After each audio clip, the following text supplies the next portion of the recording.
देश भर में मनाया जा रहा है 75वां सेना दिवस। राष्ट्रपति, उपराष्ट्रपति और प्रधानमंत्री ने सैन्य कर्मियों और पूर्व सैनिकों के परिजनों को दी बधाई।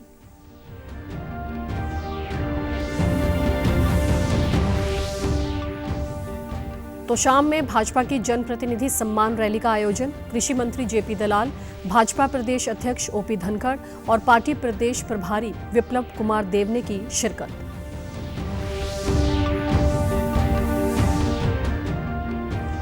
मुख्यमंत्री मनोहर लाल ने चंडीगढ़ से ग्राम संरक्षक संवाद कार्यक्रम में ग्राम संरक्षकों से की फोन पर बातचीत। कहा, गांवों के विकास से ही होगा प्रदेश का विकास।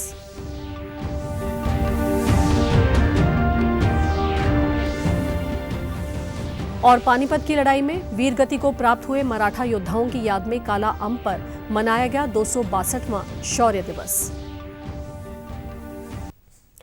नमस्कार, मैं भानुप्रिया। दूरदर्शन हरियाणा की ओर से आप सभी को मकर संक्रांति की शुभकामनाएं। और अब समाचार विस्तार से। बेंगलुरु में आज 75वां सेना दिवस समारोह आयोजित किया जा रहा है। ये पहला अवसर है जब ये आयोजन राजधानी से बाहर किया जा रहा है।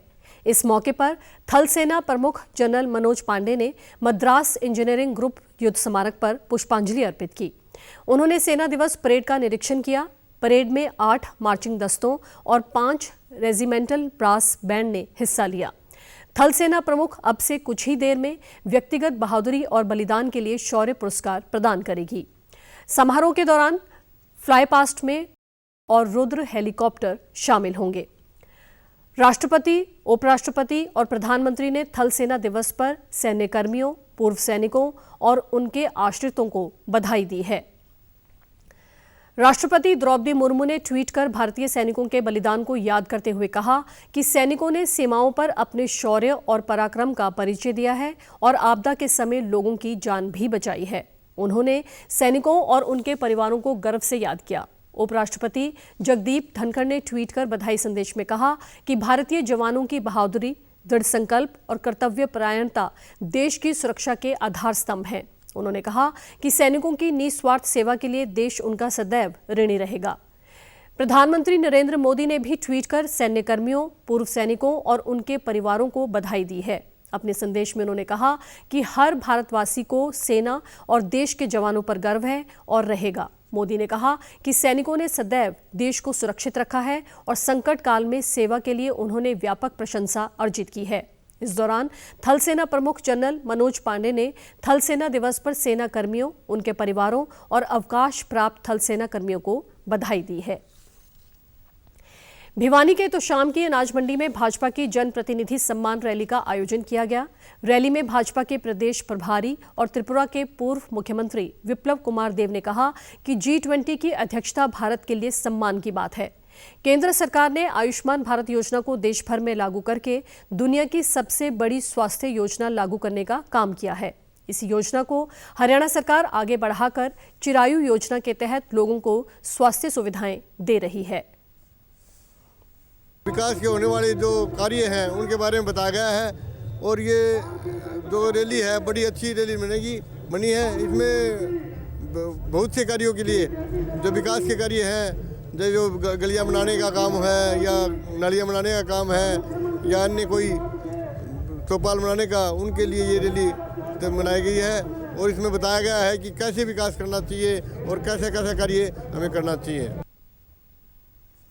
रैली में भाजपा प्रदेश अध्यक्ष ओम प्रकाश धनखड़ और कृषि मंत्री जयप्रकाश दलाल ने कहा कि हरियाणा में पंचायती राज की शक्तियों को बढ़ाने का काम किया है। जहां पहले जिला परिषद का बजट 50 लाख रुपए होता था, उसे बढ़ाकर 25 करोड़ तक करने का कार्य किया है। पंचायतों को मजबूत करने के लिए राज्य सरकार ने स्टार पंचायत का अभियान चलाया है। उन्होंने कहा कि अंतिम व्यक्ति तक लाभ पहुंचाने के लिए केंद्र और राज्य सरकार कार्य कर रही है।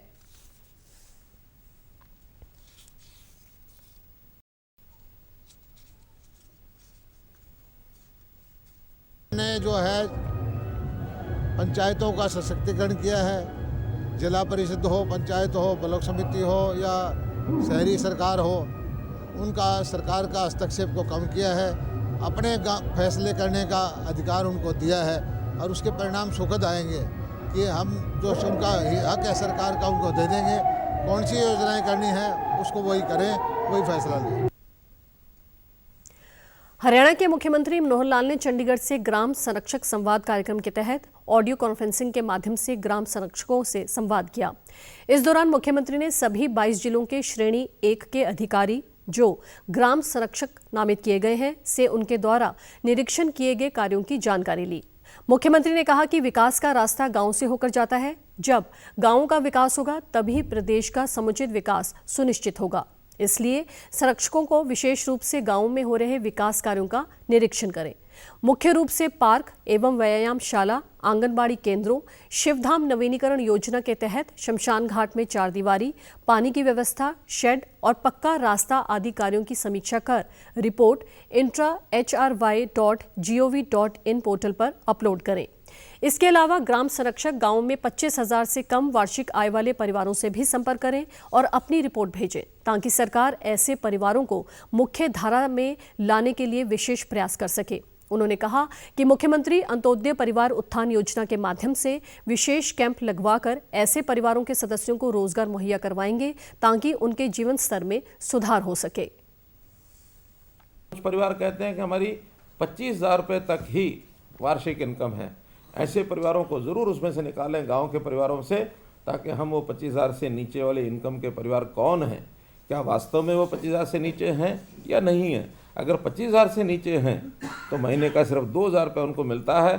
2,000 रुपये में सामान्य व्यवस्था भी परिवार की बनती नहीं है, तो उनका गुजारा कैसे आखिर होता होगा, उनको कैसे हम आगे बढ़ने के लिए प्रेरणा दे सकते हैं। साथ ही मुख्यमंत्री ने हरियाणा कौशल रोजगार निगम के माध्यम से 266 योग सहायकों को ऑनलाइन जॉब ऑफर भेजे। लगभग 340 योग सहायकों को पहले ही नियुक्त किया जा चुका है। उन्होंने कहा कि ग्राम संरक्षक युवा क्लब भूतपूर्व सैनिकों या प्रबुद्ध नागरिकों की एक समिति बनवाकर भी इन पार्क एवं व्यायामशालाओं का रखरखाव भी सुनिश्चित करें।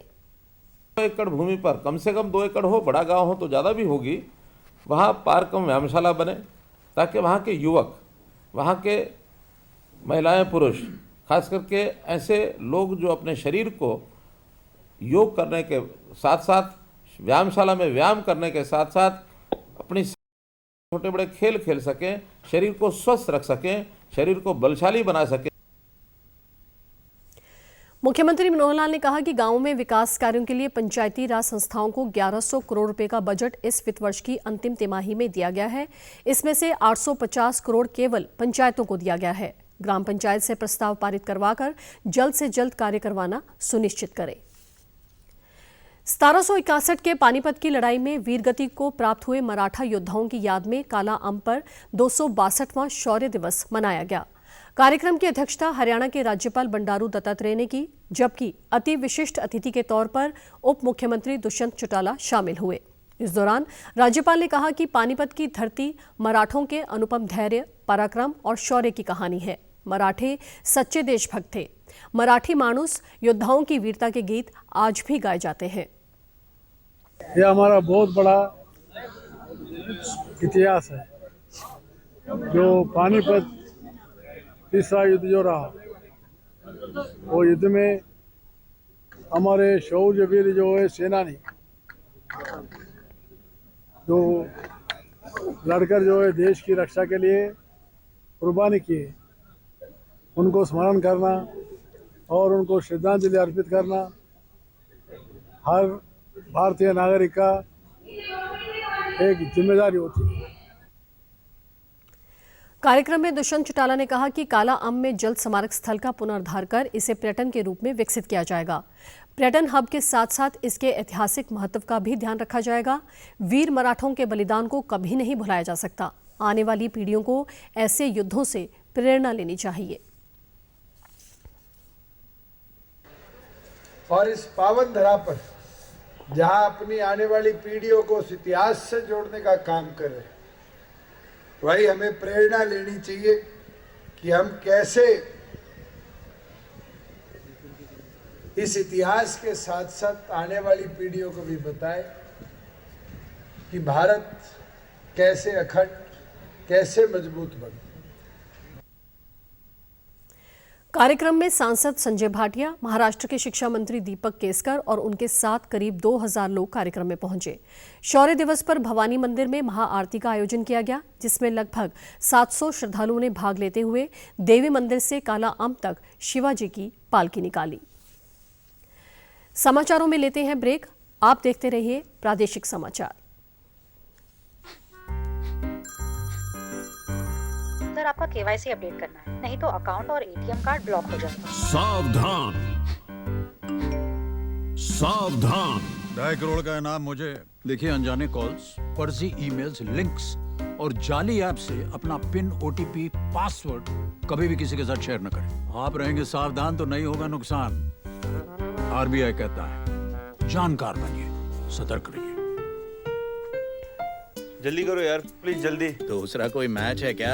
ऐसा ही कुछ है यार, बैंक जाना है दादाजी को लेके। हाँ यार, उम्र होने पर कभी कभी मदद तो लगती है, पर बैंकिंग में नहीं। वैसे भी आरबीआई कहता है सीनियर सिटीजन सबसे पहले। अगर आप 70 साल से ऊपर हैं और आप बैंक नहीं जा सकते तो बैंक आएगा आपके पास जरूरी सेवाएं लेकर, वो भी वाजिब दरों पर। सीनियर सबसे पहले। आरबीआई कहता है, जानकार बनिए, सतर्क रहिए। चेक जाना पड़ेगा। अरे गेम छोड़ के 1 महीना हो गया कंप्लेंट किए हुए, बैंक रिफंड ही नहीं कर रहा है। कंप्लेंट करनी है। अरे बैठिए बैठिए, यहीं से कर लीजिए आरबीआई के ओम्बुड्समैन को। कैसे? आरबीआई अधिकृत बैंक, एनबीएफसी या डिजिटल लेन देन के जितने भी प्लेटफॉर्म्स हैं, उनकी शिकायत आप कर सकते हैं घर बैठे बैठे आरबीआई के सीएमएस पोर्टल पर। ये हो गया चेकमेट। कंप्लेंट करेंगे क्या? आरबीआई कहता है, जानकार बनिए, सतर्क रहिए।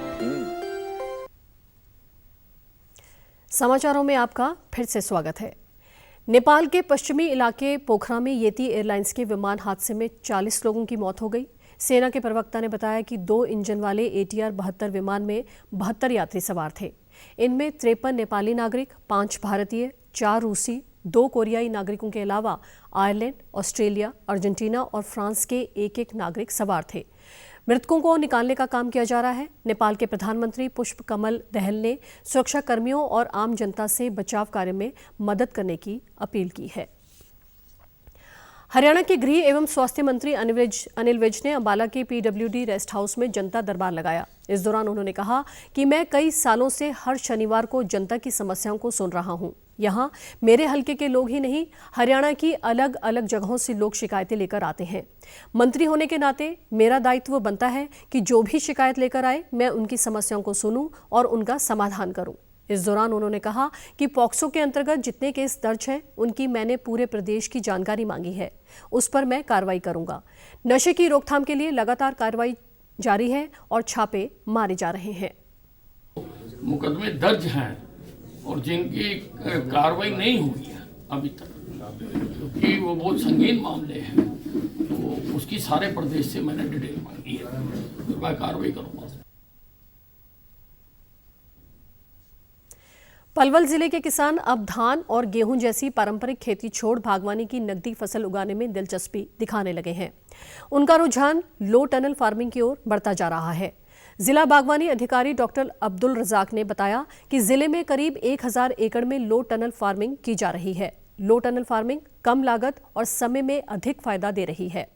लो टनल फार्मिंग से पानी की 80% तक बचत होती है और फसलों को नुकसान भी नहीं होता। किसान लो टनल फार्मिंग से सब्जियों की खेती करने लगे हैं।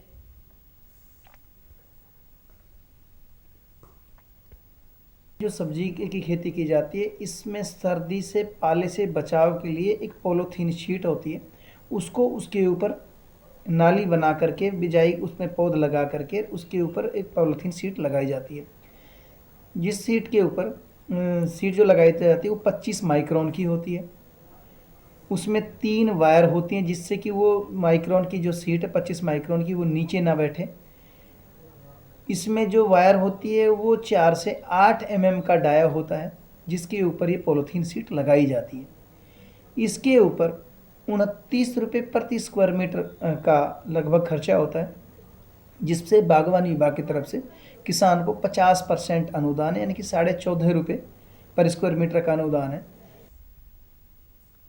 जिला बागवानी अधिकारी ने बताया कि प्लास्टिक लो टनल मैदानी क्षेत्रों में लौकी, करेला, तोरई, खीरा जैसी सब्जियों की अगैती खेती को बढ़ावा देने के लिए अपनाई जाती है। बेमौसम सब्जियों के उत्पादन के लिए ये तकनीक बेहद उपयोगी है। फसल में रोग और कीट लगने की आशंका कम रहती है। बागवानी विभाग की ओर से किसानों को लो टनल फार्मिंग करने के लिए 35,000 रुपये प्रति एकड़ अनुदान दिया जाता है। इस दौरान किसान महेंद्र ने बताया कि वह 5 एकड़ में लो टनल फार्मिंग कर रहे हैं। उन्होंने सब्जियों में करेला, पेठा, तोरई की बुआई की है। किशोरपुर के किसान अनंत कुमार ने बताया कि उन्होंने करीब 10 एकड़ में लो टनल लगाकर सब्जियों की खेती शुरू कर दी है। बाजार की मांग के अनुसार फसल समय पर तैयार हो जाती है। पेठा, तोरई वगैरह हैं, इसमें ये बोई है जी। और मुझे गवर्नमेंट की तरफ से मतलब अनुदान राशि दी जा रही है 10 रुपये के हिसाब से जी। और बहुत अच्छा काम है, बहुत बढ़िया है। सभी किसान भाइयों से मैं तो यही अनुरोध करता हूँ कि भाई सभी करना चाहिए ये चीज़। मैंने अपने ज़मीन में 9.5 एकड़ ज़मीन में फसल लगाई हुई, सब्जी लगाई हुई है, जिसमें करेला है ज़्यादा मात्रा में, और कद्दुआ भी हैं और पेठा भी है। और इसका मुझे सरकार की ओर से भी बहुत सहयोग मिल रहा है। अनुदान राशि मिल रही है जो 10 रुपये स्क्वायर फुट से लेके 14 रुपये स्क्वायर फुट भी की जो पॉलीथीन है, बायर है, उसके लिए गवर्नमेंट दे रही है। अंत में इस बुलेटिन के मुख्य समाचार एक बार फिर। देश भर में मनाया जा रहा है 75वां सेना दिवस। राष्ट्रपति, उपराष्ट्रपति और प्रधानमंत्री ने सैन्य कर्मियों और पूर्व सैनिकों के परिजनों को दी बधाई।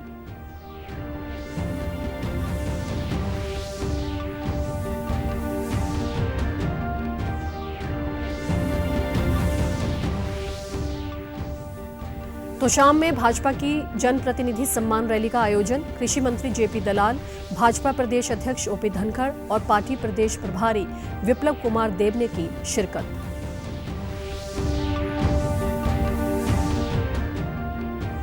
मुख्यमंत्री मनोहर लाल ने चंडीगढ़ से ग्राम संरक्षक संवाद कार्यक्रम में ग्राम संरक्षकों से की फोन पर बातचीत। कहा, गांव के विकास से ही होगा प्रदेश का विकास।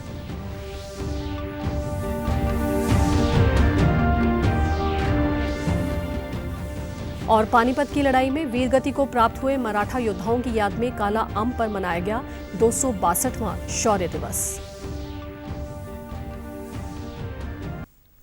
समाचारों में आज इतना ही। नमस्कार।